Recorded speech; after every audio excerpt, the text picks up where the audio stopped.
Praktek curang sindikat pembuat surat keterangan rapid test palsu berhasil dibongkar Satreskrim Polres Pelabuhan Tanjung Perak, Surabaya.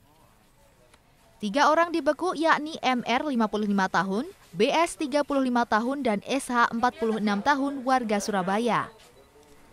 Modusnya, pelaku menyasar para penumpang kapal laut yang ingin melakukan rapid test cepat tanpa harus melakukan pengambilan sampel darah.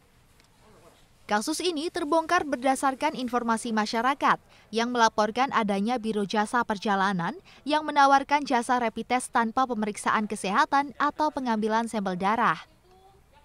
Setelah diselidiki, petugas berhasil menangkap 3 orang tersangka.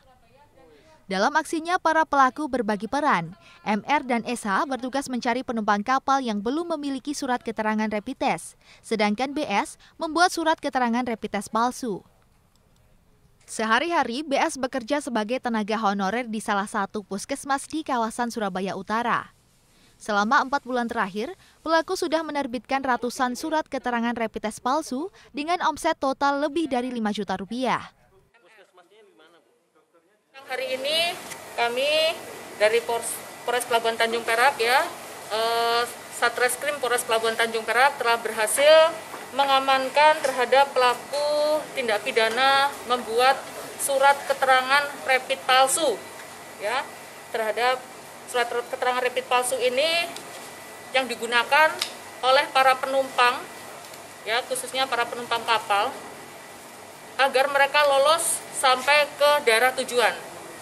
Kami berhasil mengamankan 3 orang, masing-masing dengan inisial MR 55 tahun, BS 36 tahun, dan SH 46 tahun. Di mana dari 3 orang ini memiliki peran yang berbeda-beda. MR ini adalah selaku pemilik agen travel perjalanan. Kemudian BS adalah calo. Kemudian SH adalah salah satu pegawai di salah satu puskesmas yang ada di wilayah hukum Polres Pelabuhan Tanjung Perak. Selain mengamankan 3 tersangka, polisi juga mengamankan sejumlah barang bukti seperti printer, sejumlah handphone, stempel nama milik dokter yang namanya dicatut, dan sejumlah uang tunai sebesar Rp5.790.000.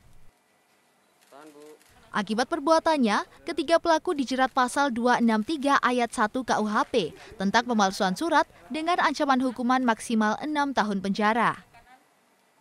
Nanda Andrianta, JTV.